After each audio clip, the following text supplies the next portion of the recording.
Hello, everyone, and welcome back to Binge Battle. My name is Mark Ellis, and today our topic, it just ended. We bid a fond farewell with a lot of tears, a lot of emotion, and a hell of a lot of stock in Kleenex for This Is Us. After 6 glorious seasons, the show finally ended its run.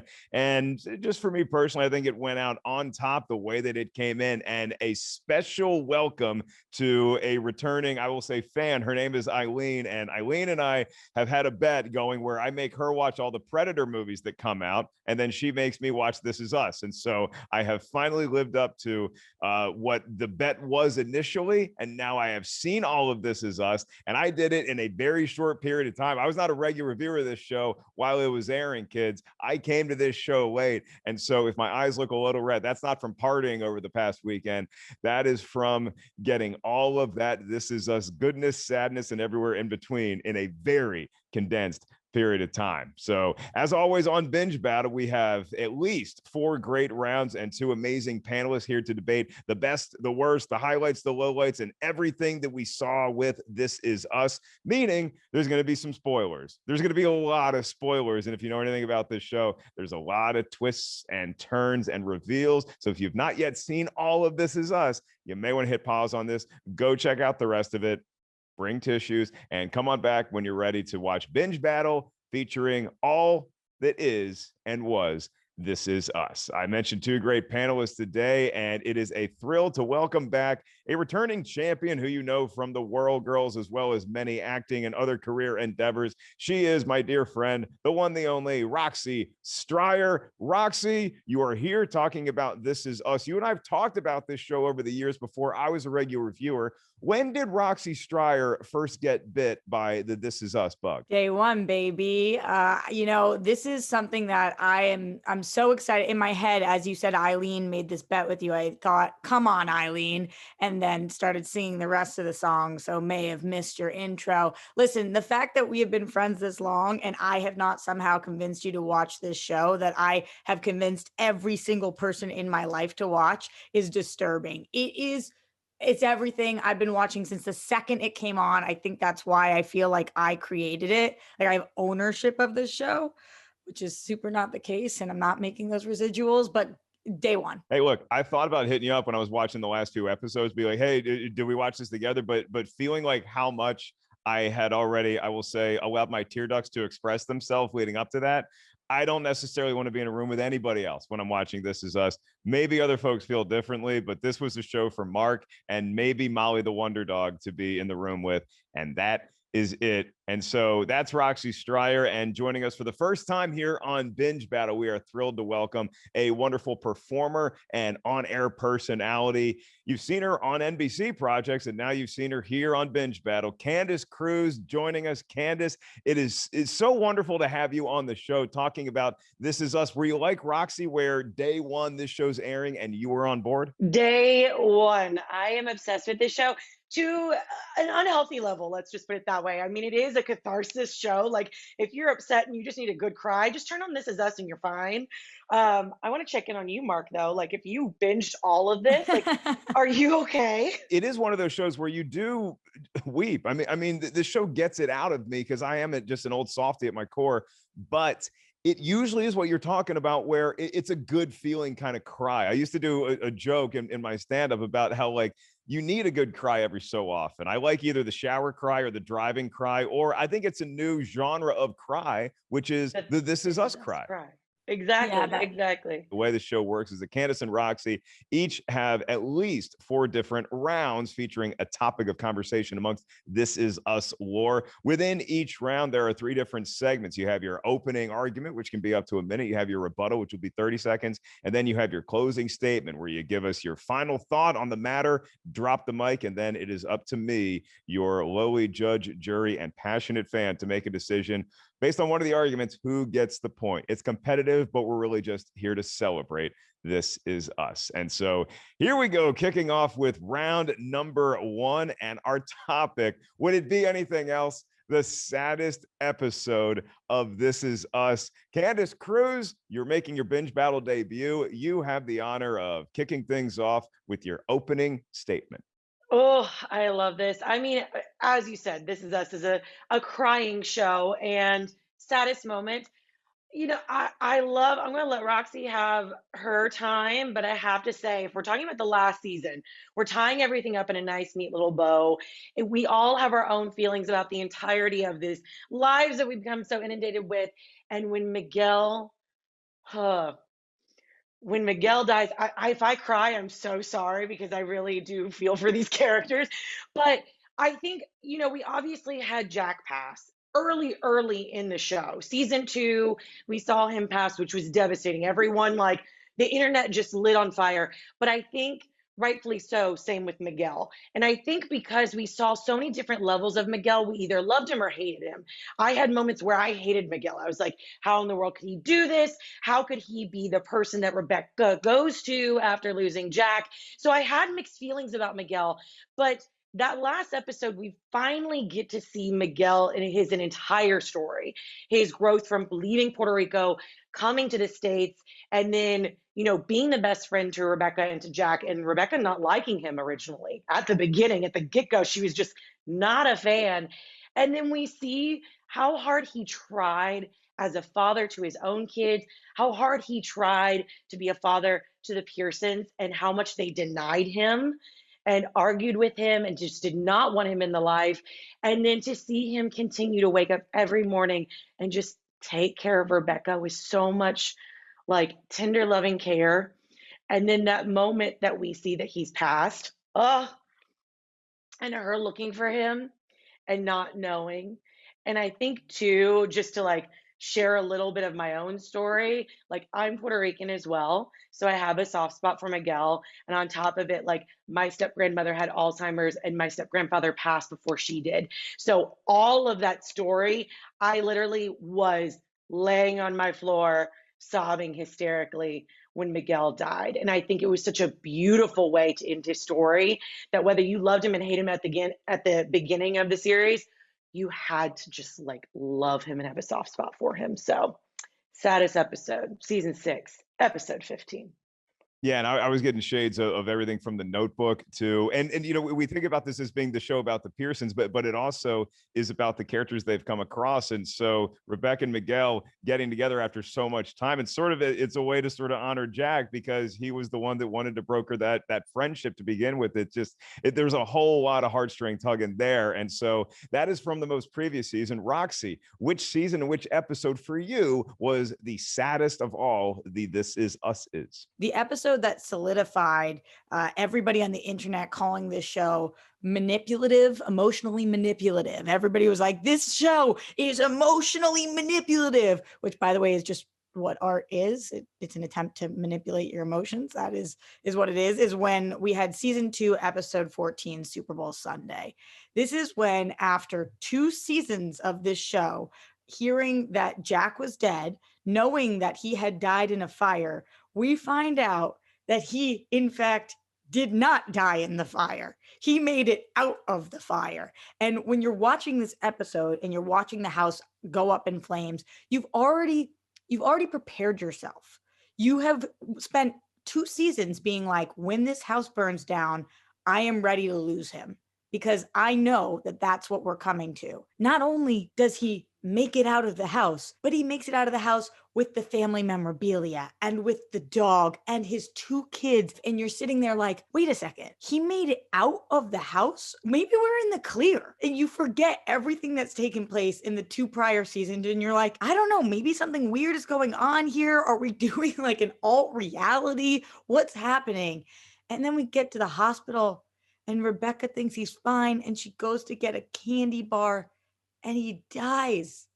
He dies when she's getting a candy bar. And the last thing he says to her is, you're blocking the TV.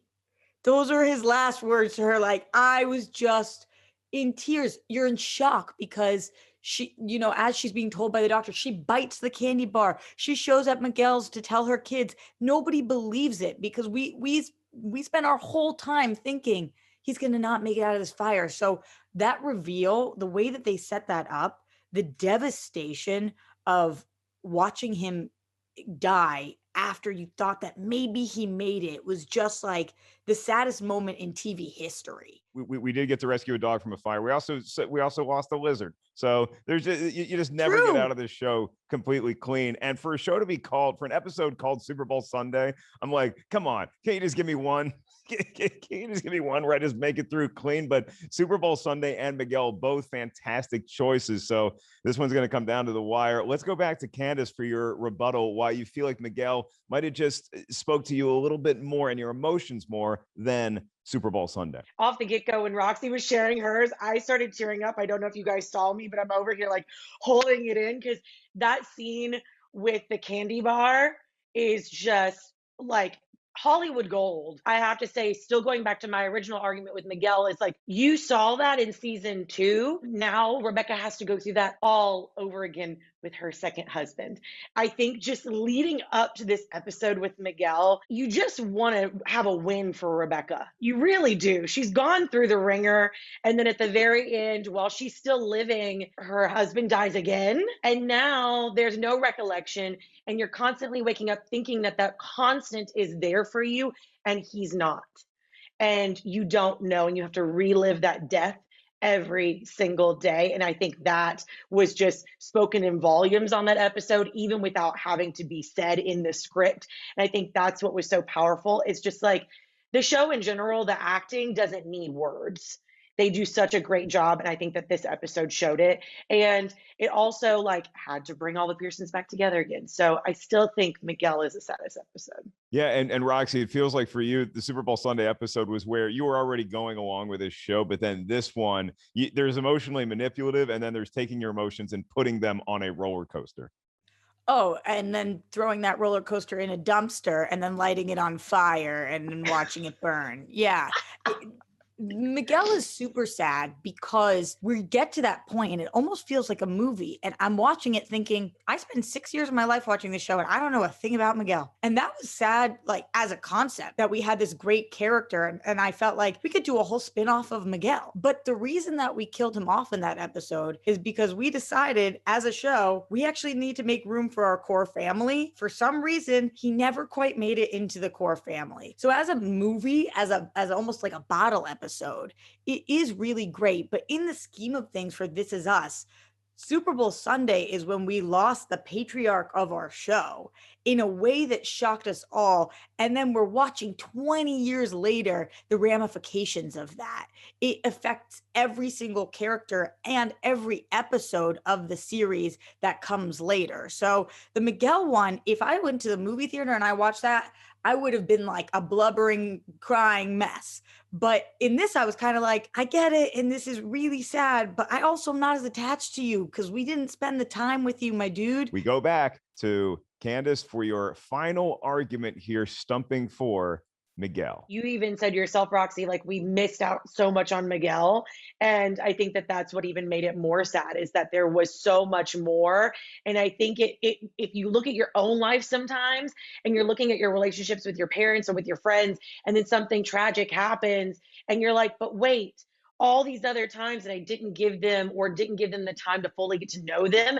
I think that's what made it so sad, is like, if we're relating This Is Us back to our real life, is which typically what most fans do, is they find the connection to either Jack or to Kate or to Kevin or to whoever or to Miguel. I sat there and thought about my own family and like, do I know my family enough? Do I have those full storylines that Miguel clearly didn't get? And I think that's what makes it so sad. And we didn't have a lead up for Miguel to die. I didn't prepare myself for Miguel to die versus Jack.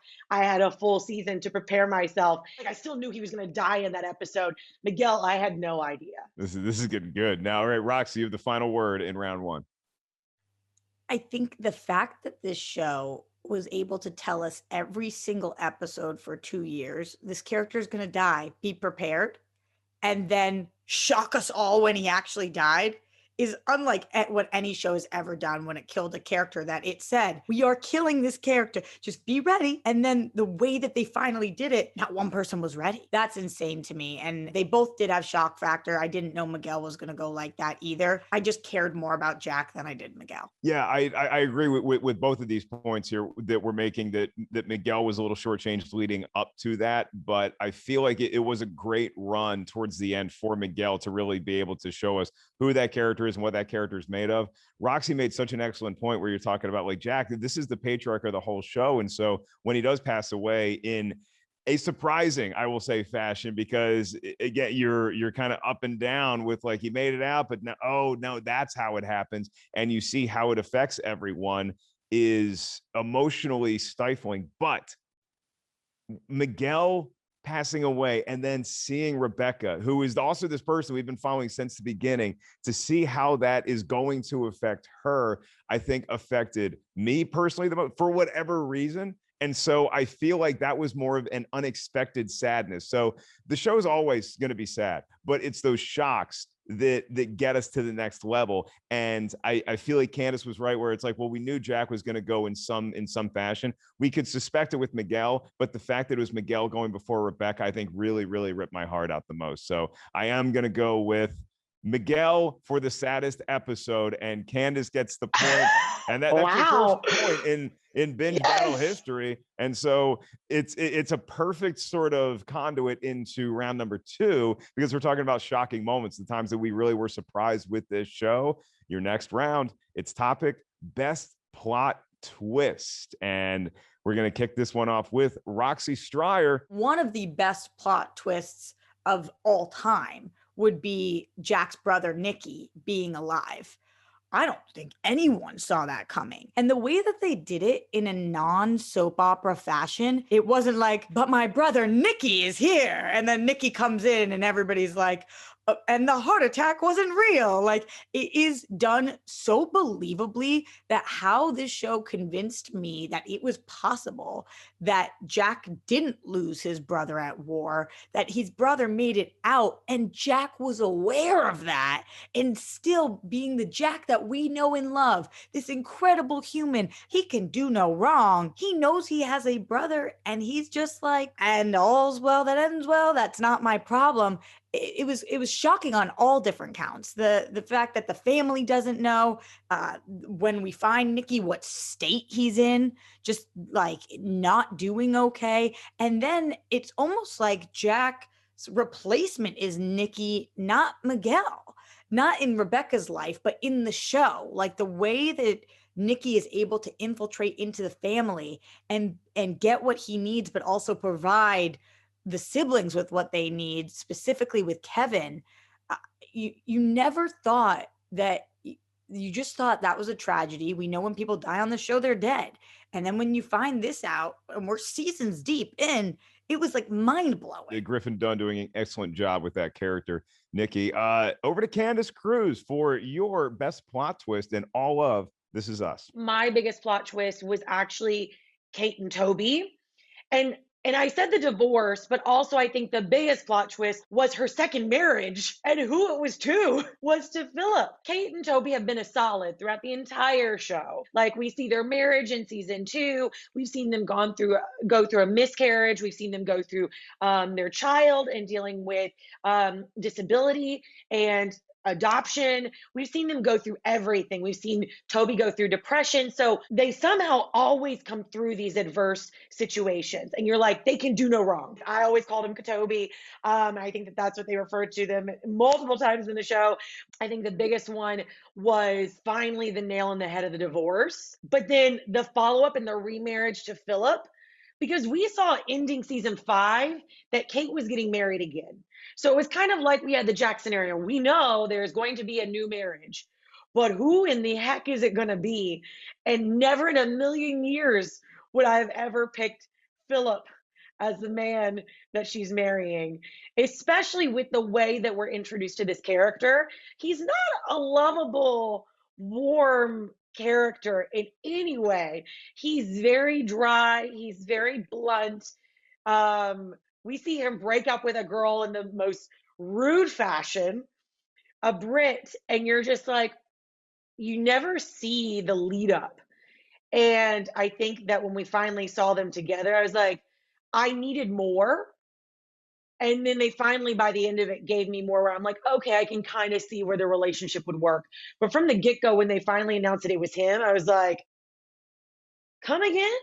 Yeah, the divorce was surprising, and then it was almost like the remarriage was a letdown initially for the reason you said, because we didn't quite get the backstory that we wanted. Like we want happiness for Kate, and I don't know that Philip's the guy to do it, but initially it was that shock where it's like you want things to work out in this show. You know that everything's probably doomed, but you want things to work out and you care about it. So we go back to you now, Roxy, and we're talking about how this show was able to handle this reveal of Nikki being alive and not make it feel like a Dr. Drake Ramore fashion where you actually believed that this could be happening.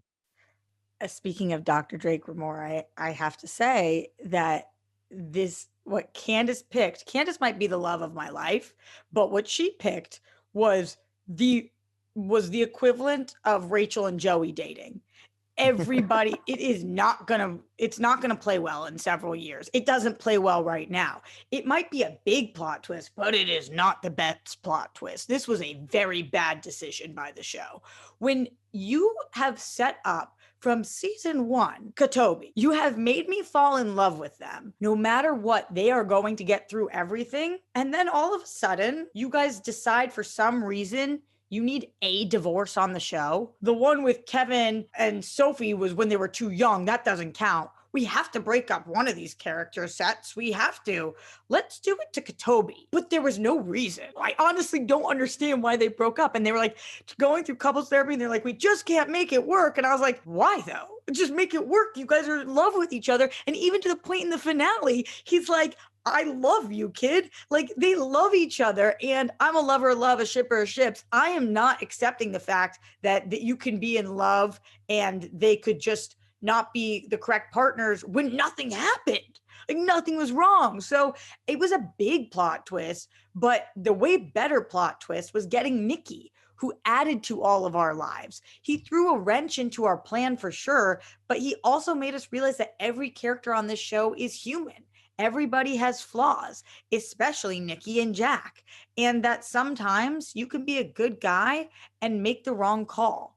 And both Nikki and Jack have done that. It was also just wild to watch Nikki operate, and he brought in a bunch of cool characters, and we got to learn more about people with PTSD and how that comes in different shapes and sizes on the show, and really have somebody to kind of anchor Kevin, which was so needed. So one of these is a great plot twist, and one of these is the head scratcher of the entire show. Like, why'd you guys do that? Why? You didn't have to. You know, it's so upsetting that Roxy has such a thriving career in Hollywood, because if not, she would have been a great marriage counselor. You just sit down and she's like, this is working. I'm a shipper of ships and a lover of love, and you two are in love with each other. So there, you're fixed. I cured it. Candace, that seems to be her sentiment, that this maybe was a plot twist, but it just wasn't necessarily a worthy one of the show. How do you respond to that? Listen, Roxy, I love you. You are one of my favorite people, but I think everything that you just argued kind of argued more in my favor of it being a plot twist, of being like, why in the world did you even do it? I think that sometimes that's even more of a reason and a basis of a plot twist, is like, what the heck were you thinking? I completely agree. It was a Rachel and Joey scenario where you're like, I still don't love them as a couple. I still don't love Kate and Philip as a couple by the end of the show. I didn't say I loved them, but I did say that it was the biggest plot twist because you loved Katobi so much. And I also agree. Why the heck did you not make it work? But what I do like, and I will throw in, is that they do shed a light on divorce in a way that I haven't seen on television. And I think that we're evolving more so in our society, is like having co-parenting, making it work, even if you decide that you can't make it work as a together couple in love and marriage, but you can still be within each other's lives. So I do love the way that this show constantly shows us different ways of relationships evolving and interacting. Whether I agreed with them or not, I do love more so the Kate and Toby way that they evolved in the end, where we see that they still have love for each other, whether they're not in love anymore. But the plot twist of her marrying Philip and like them breaking up is just like came out of left field, not necessary. And I'm still like scratching my head, but that's a plot twist to me. Yeah, breakups happen, but you still got to take care of the friends, the family, the kids, or in some cases, the dog. Roxy, you have the first final statement here of round 2. Once again, supporting your plot twist of Nikki being alive. I also loved the beauty of showing that not all divorces have to be like clawing at each other tooth and nail, messy. You can still have love for somebody, especially if you're co-parenting and it's really important. We hadn't seen that. But the best part of that was seeing Toby and Kate still together and still have love for each other. And they could have just stayed. Marriage counselor Roxy says, just make it work. Like, come on, you got to get there. So again, big plot twist. Yeah. Best plot twist. No. Best plot twist being we add a character that we love. We see the flaws in other characters. And we're dealing with a time period that we had already gone through other flashbacks. We've already seen the flashbacks of the kids at all different ages. Like now we get to see wartime flashbacks, and it just added a whole different layer to the show and that we didn't have before, and an element that we really needed at season 3. We had to infuse in some new pop, some new wow. We already found out how Jack died, so what else can we do? And this is what we did. All right, and the last word in round 2 goes to Candace Cruz. I do agree. I loved bringing Nikki back. I thought that it was a great follow-up from season 2 where we're like, where the heck are we going? And it was a great wrench in the story that inevitably we fall in love with Nikki and we love him. And he's one of the last people that's with Rebecca when she passes. So he is an integral character, but I still stand by a plot twist of something that we've loved the entire show breaking up in a way that is just so disheartening. And you're like, what? It was a plot twist that I think just came out of nowhere. I think that's what made it my favorite one. Great arguments, not just about this show, but about what truly makes for a surprising moment or a great plot twist. And we've been talking about Friends, and that's my fault for bringing up Joey Tribbiani's soap opera alter ego. But I would also compare it to something like Lost, where you're watching the show and there's some great plot twists. And there's also those head scratching moments where you say, is this a plot twist, or is this just the writer's room walking themselves into the corner of a maze where they don't know how to get out yet? And I feel like the latter was just a little bit more with that whole Kate and Toby situation where you want to cause a wave, you want to cause ripples. And so in the same way we're talking about manipulating emotions in the previous round, here I felt like that was a little more, I'll say, synthetic than the very natural reveal, which could have gone awry. As Roxy pointed out, it's like, it's really tough to bring a character like Nikki back into the fold and to make it surprising, but also make it work for the show. And I feel like it did that. Thus, I would say Nikki being alive, after all, is one of the better plot twists and certainly good enough for Roxy Strier's first point of the show. And so we are tied at 1 after round number 2. 1 for Candace, 1 for Roxy. And we head into round 3, which is the season finale round, and indeed the series finale round. So one of the hardest things to do, as Lost knows better than anyone, is to stick the landing of the show, is to get you really caring about the show, not on the way in, that's easy, on the way out after 6 glorious seasons. So the series finale, was it good? Was it bad? Was it okay? And Candace and Roxy and all of our viewers watching, you're allowed to have the same answer if you want to, because I know this show affects us differently. But how about that series finale, starting with Candace Cruz? I thought it was absolutely beautiful. This series finale, like I'm normally not the biggest fan of shows tying up in a nice, neat little bow, because life doesn't always tie up in a nice, neat little bow. Sometimes I feel like people just want to put a book into things, and I'm not going to throw any other shows under the bus, but I've been upset with finales of series before. But with This Is Us, I was not. I thought they rounded everything up in true This Is Us fashion. I mean, we saw a funeral. We ended up seeing the end of Rebecca. It was not a roller coaster of emotions. And I think that that was a great button, because they could have easily thrown us into the abyss of the ocean and let us all sob our eyes out. But with end comes new beginning. And I think with us seeing Deja getting ready to have a new baby and having a baby boy and celebrating that, and then having the funeral of Rebecca, and then also seeing just nice little flashbacks to the beginning, to the characters as children. And then the last shot, oh my God, that last shot of the whole show was my favorite thing. And it was so simple. And it was just Jack looking to the side and almost breaking the fourth wall of him looking to the side and smiling. And I think it pays perfect tribute and homage back to even Roxy's argument of with the Super Bowl Sunday, and all of us like thinking that the end of the show was going to be season 2 when Jack dies. We're like, where is this show going to go after he leaves? And it was almost like a nice smile of seeing, see, we did it, and we did it beautifully, and we gave you the full story, and now we get to see a whole new level of Pearsons. And I think also attributing to the writers is that they ended it fully, but they also left room if they ever wanted to revive these characters and do some sort of spin-off. They could easily do it with Deja, with the new baby, even with Jack. We didn't see a lot of Jack, Kate's son Jack. They introduced him and kind of had him float in, but we never really got to see a full arc line of him as an adult being a singer. So we have so many open storylines that don't leave us hanging, that we can be like, cool, This Is Us is done. I loved it. End of story. But it also, if they want to bring another show out of it, they can easily do so. So very proud with the way it ended. And just as a fan of time travel, it's kind of cool to be that far in the future. It's a lot Right? less bleak than something like Ready Player One. You know, I'm like, okay, I can handle this Is Us future more than I can a dystopian world where we're basically living on top of each other. Roxy Stryer, how did you feel about the series finale? Are you in line with Candace's assessment? I was reading an article from Dan Fogelman, the creator of This Is Us, and he said, I know exactly how I'm going to end the show. And I felt a lot of comfort from that. And I also felt like I'll believe it when I see it. And what he actually meant was, I've already filmed the end of this show, because they filmed this finale years ago.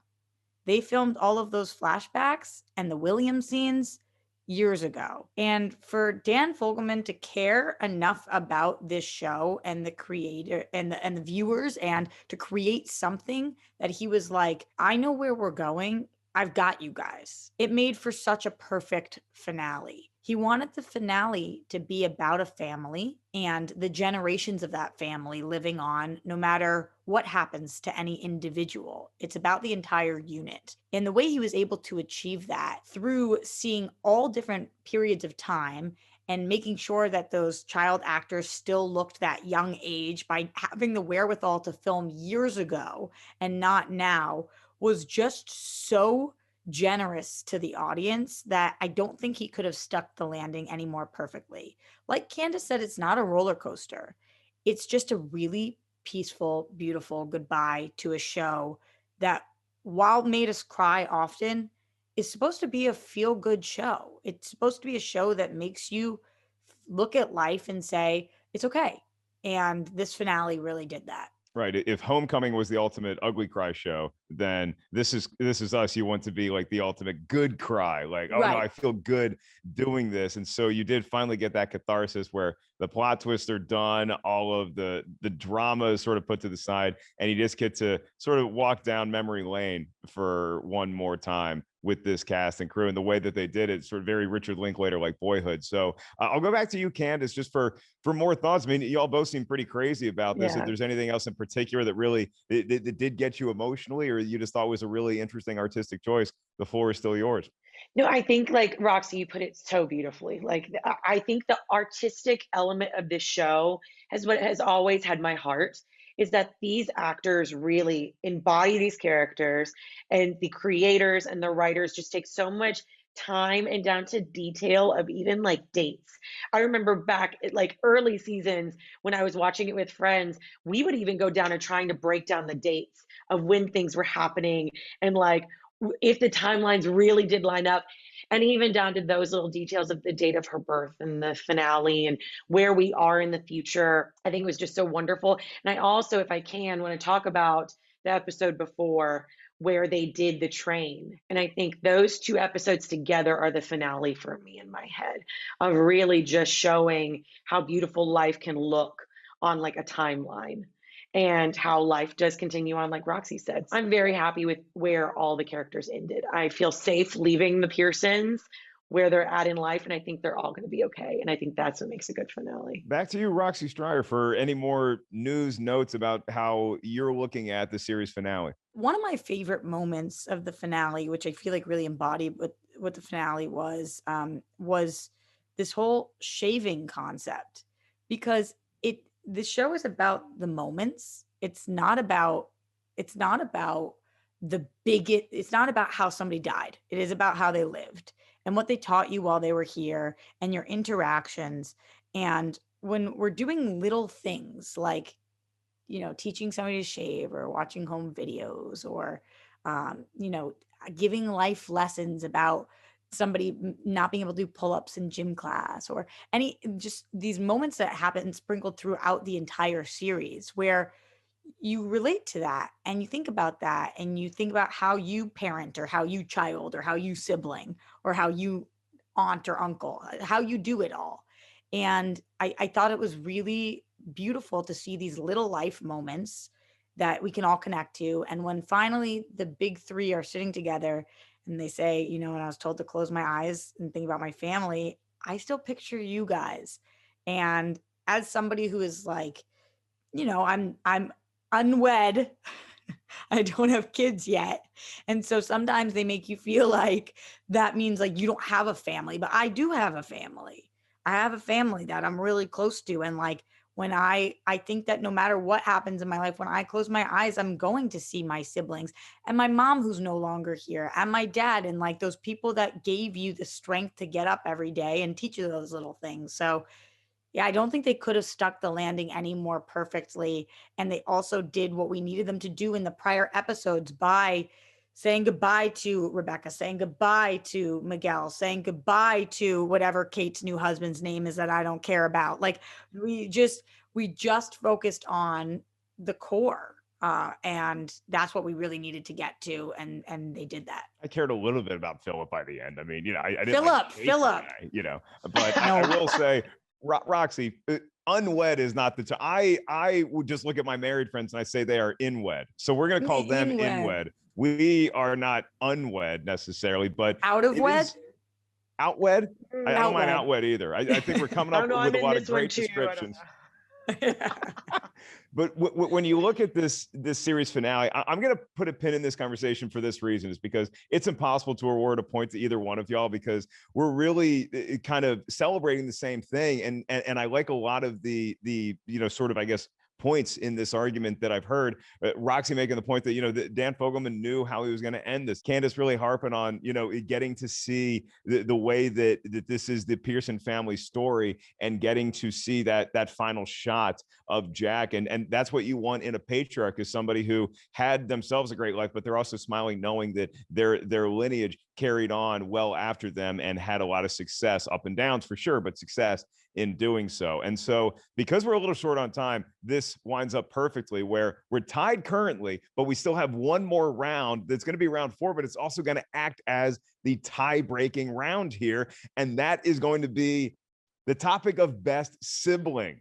Ooh, we could have gone best season. We could have gone the whatever made you cry the most. We went with the best sibling for the ultimate decider here in round at number 4. And to kick us off, we're going to go to Roxy Stryer first. Roxy, you and I have had many conversations about sibling, and you and I sibling hard with our respective pals that we were born with.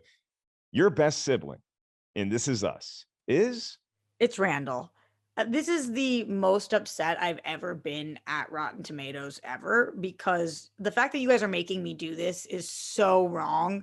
I love all 3 of these siblings so much, but I got to stand up for my guy Randall, and here's why. Think about the journey that this man has taken. I mean, first of all, Sterling K. Brown as an actor, I think arguably is the best performer on the show. He's just out of this world, and it's why he has become the standout star of the show. He starts his life as being the fill-in for a dead baby.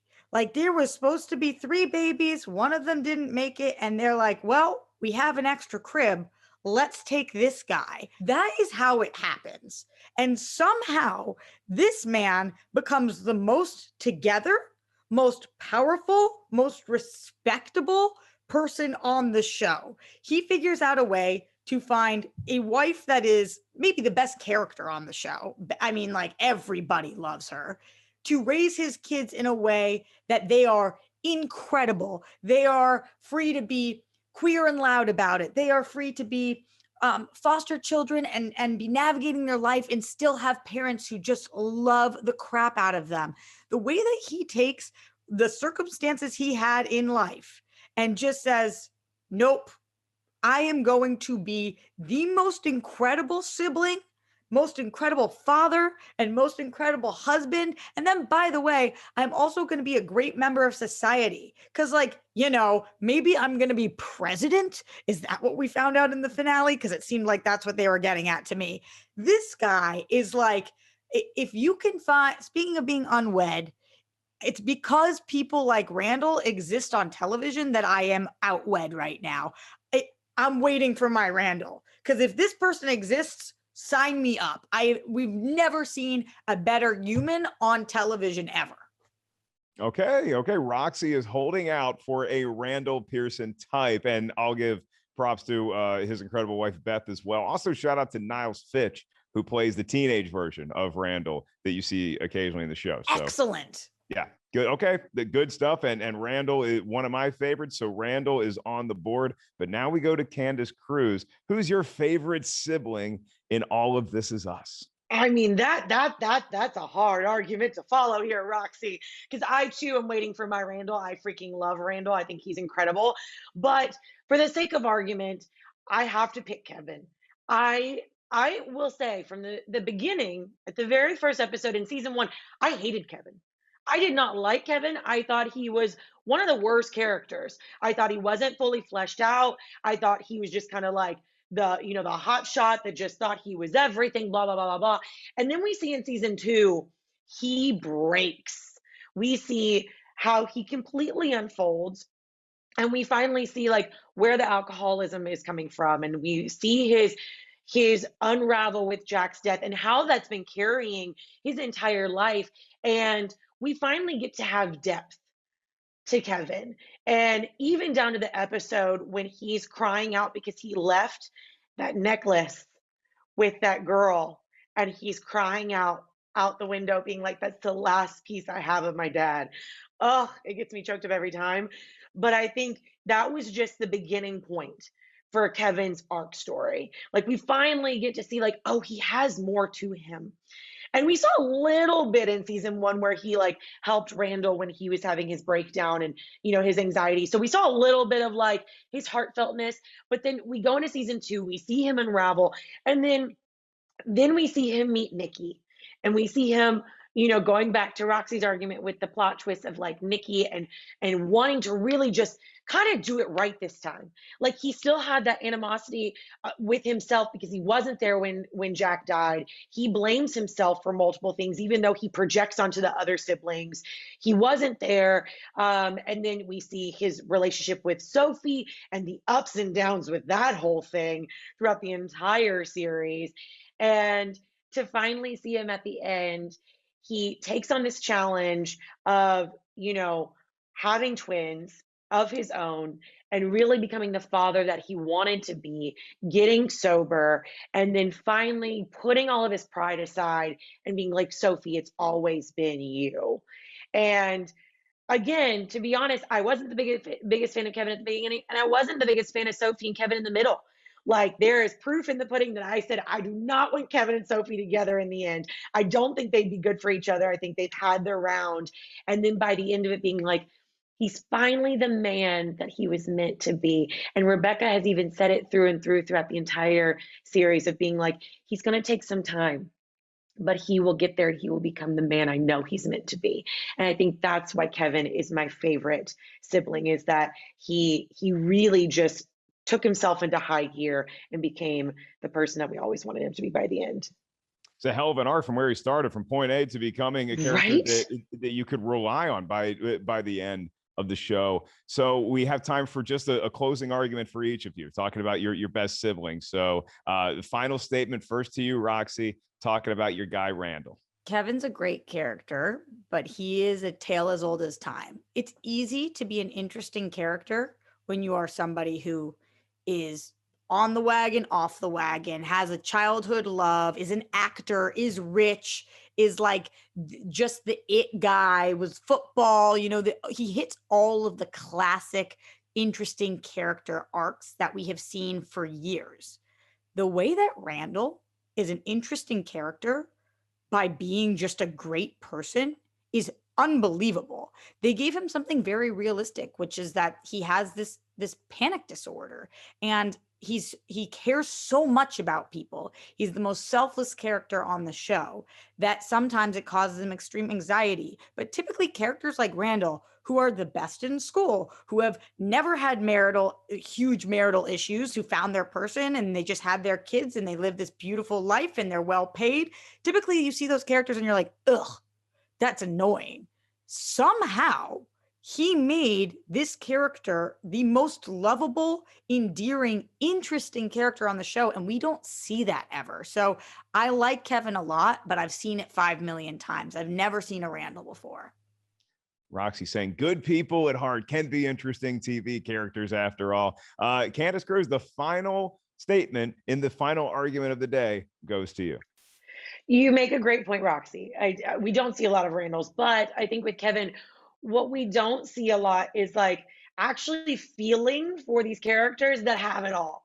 Like, I actually felt for Kevin. I felt sorry for Kevin because he does have it all on the surface. He's handsome as all get out. He's an actor. He's had the juggles with alcoholism and then coming back and his ups and downs and everything else. But seeing him break and then still feeling bad for him. Like sometimes we see these people on these, pedestals and we're like, I don't feel sorry for you. You've got it all.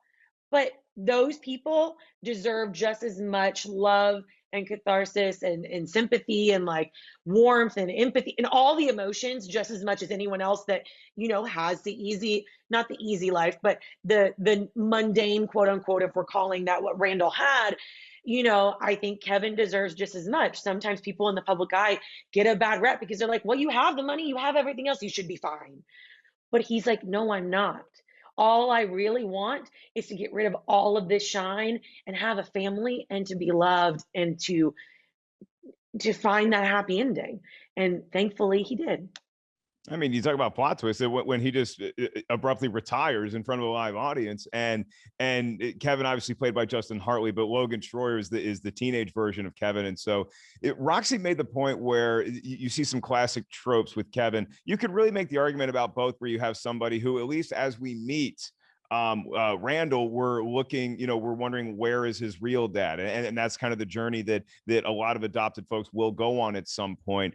Right from the get-go, the 3 cribs there, and now we have 2 kids now, and then you go to Kevin and you see how that character had such a journey that they went through to become the adult that we saw the potential of in years and seasons past. And so much of this show is what you bring to it from your own family experience. I think that's why more than 13 million viewers average watch this show week in and week out, is because you're seeing something of your own family in there, whether you had a great dad or whether you never knew who your dad was. And so I go back to the argument in round 1 where we're talking about the best episode, and I couldn't give the point to Super Bowl Sunday, but again, my guy Randall crying because of a dead lizard, it made me care about a dead lizard, damn it. And so by the thinnest of margins, I gotta go Randall as my best sibling.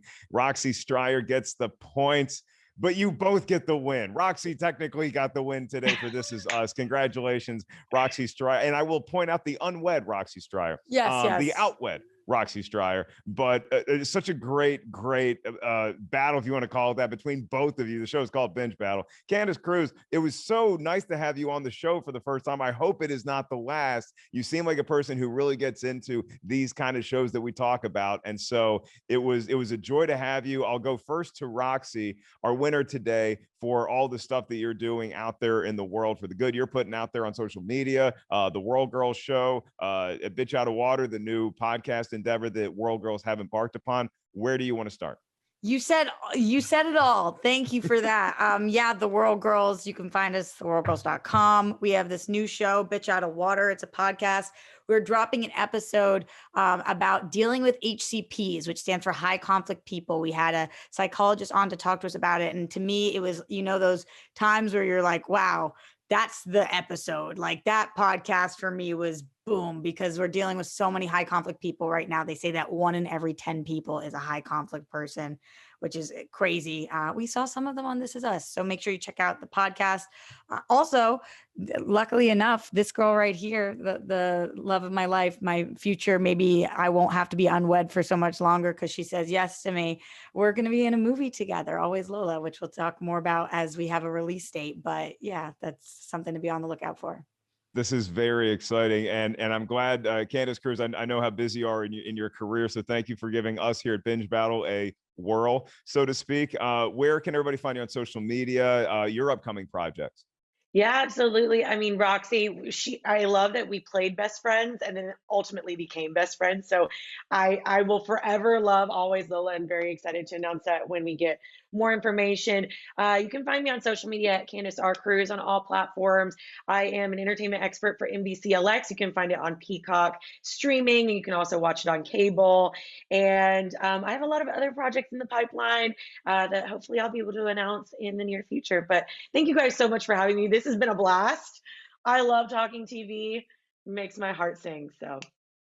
And the way our feed is set up here is that we can see each other even when we're not necessarily on camera. And so nobody full out bald. And so I'm proud of us for being able to be semi-professional. But I did see some eye dabbing, including myself, when we're talking about these various moments and plot twists and characters on. It was the lizard for you. It was the lizard, Mark. I get that every time. Mark is like, the lizard. It just you can't tease me with an episode called Super Bowl Sunday, then kill off a lizard. It just didn't, it hit me in all the wrong spots. Thank you all for joining us here on Binge Battle. For Candace Cruz, Roxy Stryer, your incredible panelists today, our expert engineer, Christian Rubalcaba, his good boy, Draco, my good girl, Molly the Wonder Dog, and everybody here behind the scenes at Rotten Tomatoes. For all upcoming movie, TV, entertainment news, just head on over to RottenTomatoes.com, which is where you would see that This Is Us 94% average on the tomato meter. So as that show says goodbye, so do we, at least for now, here on Binge Battle. We'll see you next time.